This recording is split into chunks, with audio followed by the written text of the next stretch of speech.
Sweet, we got it. Okay. So the prompt says, please discuss with your group members situations in which you have employed the various sources of power and influence referenced by Hackman and Johnson. Further work to tie those experiences to your role as a leader or as a follower. So I can start.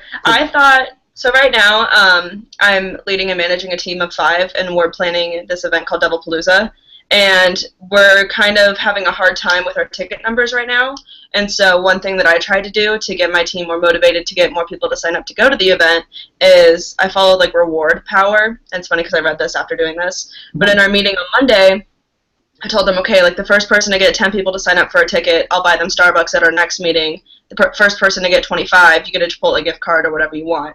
And then it was funny coming in and reading this and saying that like most people don't respond well to that, and they don't really like to rely on those type of leaders. They would rather see someone who's like an expert, which I thought was kind of funny because I wasn't that.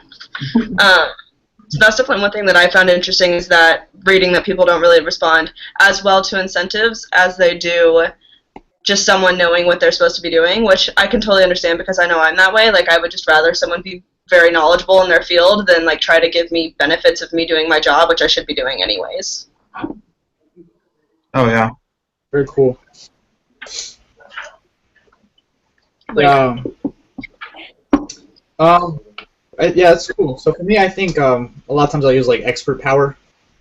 Personally, like just because in my field, like I usually help with a lot of students that have little knowledge of like ministry or whatever we're in, and so usually I'll try to kind of state the fact that not necessarily like say like I am more experienced than you, but just by the way I present myself and the way that I present information, just to show like, okay, I am a trustworthy source that you can follow, and then have them follow in that way. So that's usually the one I usually use.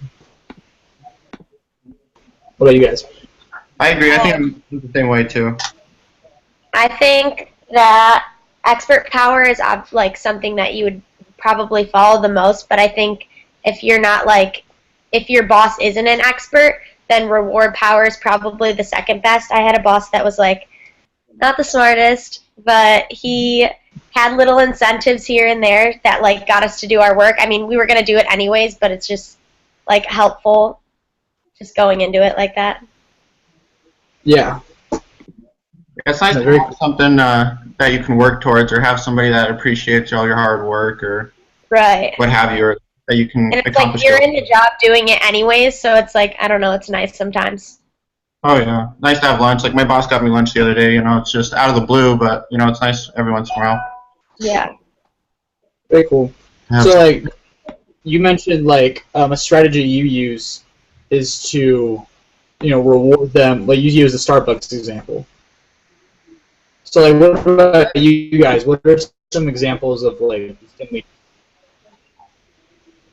When I was being a manager over at the school, when I was doing all the events at the school and stuff, I always used to do something similar. I got everybody donuts or coffee or whatever, like in the mornings, because we had to work like at 6 o'clock in the morning, and some people had to work till midnight. So it's just those little nice things I think a lot of people appreciate. Just doing little things here and there, and just randomly doing it, I think is the best thing too. That's cool. Yeah. Yeah. I think there's definitely though between like reward power and showing appreciation. Like I definitely agree that people like to feel appreciated, and so like bringing in donuts and stuff like that is like very like it's super good to feel. But I think reward power in a sense in some ways can almost make you lose credibility. Like for example, like they might be thinking, like when I did offer to buy Starbucks, some of the team members could be thinking, I don't know if they did, but could be thinking like, oh, well, she's struggling to get ticket numbers up. She doesn't know what she's doing. This team is struggling, so the best she can come up with is, if you get people to sign up, I'll get you Starbucks.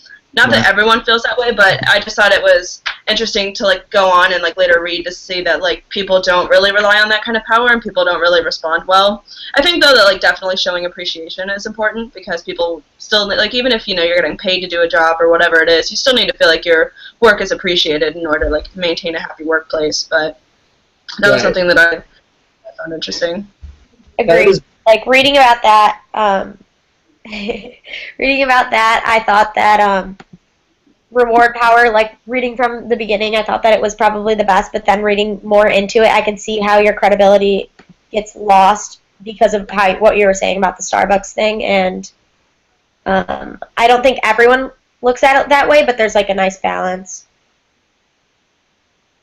Yeah, and I like how you talked about, Jess, about how losing credibility in that sense, and how so like I feel like reward power works best when you still have that leadership, when people still see the credibility in you and in your work. And so I thought it was really interesting in the book when it talked about like powerful and powerless talk, and how leaders that use words like and like tag questions, stuff like that, it really lowers their credibility. So I think it's interesting how even language and the way that you use that rhetoric and stuff like that can really affect your credibility in that. So like I feel like if you're gonna be reward, that's like reward leadership, like that's really good, and that does like help get followers along. But you also have to have that credibility and seem confident in front of your peers.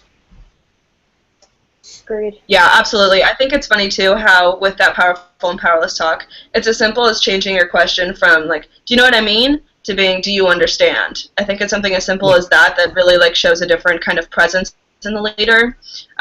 Do you know what I mean sounds more like, you got it, like we're good, right? Like you understand, this isn't, we're gonna be okay, versus do you have any questions or do you understand is more authoritative and like, I know what I'm doing.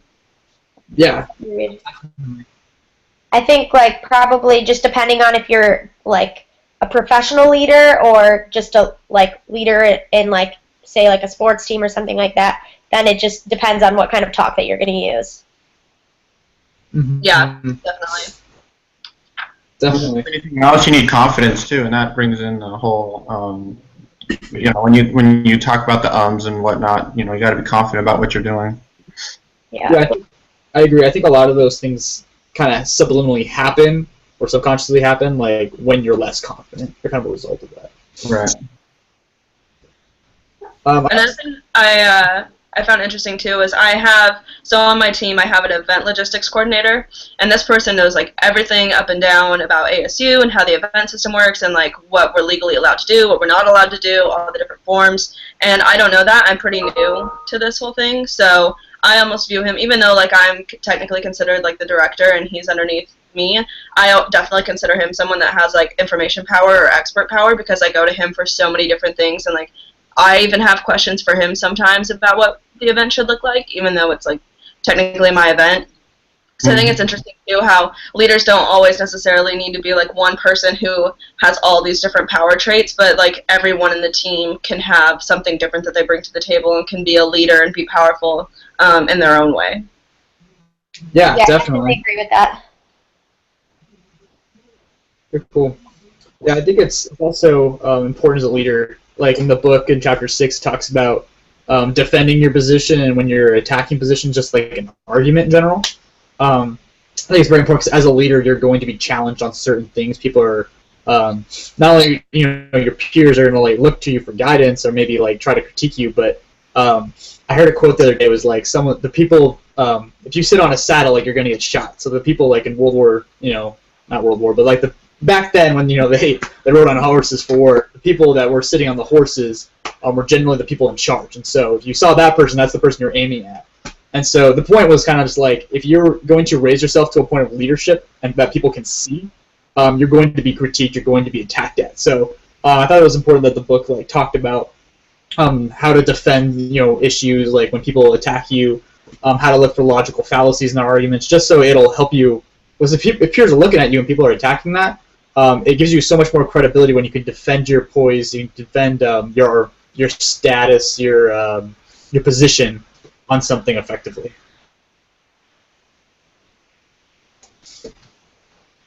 Yeah, that's a good point. I think too, going back to like different types of power, as a follower on other teams, I have a lot of management up above me. I tend to lead more towards leaders who show expert power and legitimate power.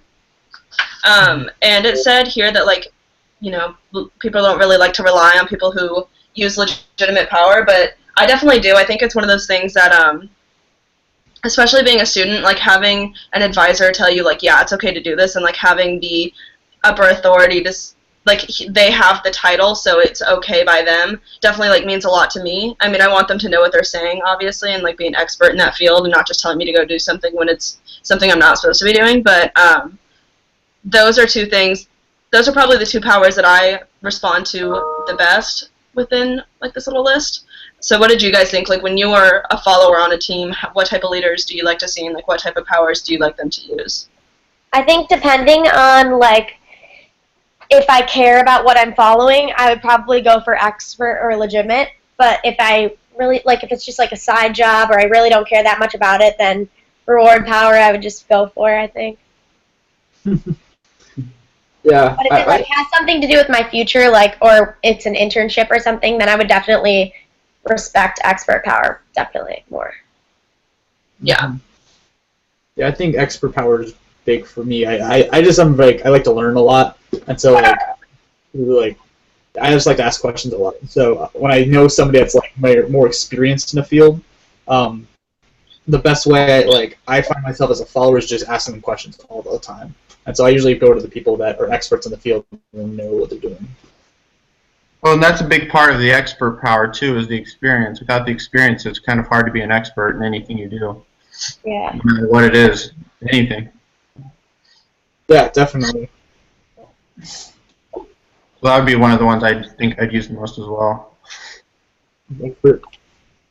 Yeah, I think it's interesting too how it's probably one of the ones that most people relate best to. You know, they respect expert the most, and yet it's the hardest to obtain because you can't just automatically become an expert leader. I feel like it's easy to kind of be a legitimate, have legitimate power or reward power. Those I feel like those are super easy to obtain. You just have to get a title. But yeah, being an expert leader or even like the role model leader, that's something that takes so much work and something you really have to build up to, and it really depends on who you are as a person versus just your leadership style and you know what your job title is, I guess. Yeah, definitely. And I think with the expert leader, like part of that difficulty is not only just the time that you put into gaining experience, but you still have to establish credibility because some people are really experienced in something, but when you look at them, you're like you don't see them as an expert, you see them as a fool, even though they've been doing it for a long time. Yeah. Yeah. Definitely. Was there anything else anybody would like to say? I think that's about it. We're at our 12 minutes or so, unless there's anything else we can think of. Nope. No, I'm good. I thought the chapter was interesting, though. I really liked, you know, like I said, literally Monday morning I had used reward power and then read Monday night, oh, people don't respond well to that. So I thought it was kind of funny and interesting to learn. That's cool. Yeah. Things you never even realize that come, you know, that people talk about and write about is, you know, kind of fun to read. Yeah. Definitely. All right. Well, we'll see you all next week. Good. See you guys. Have a good week.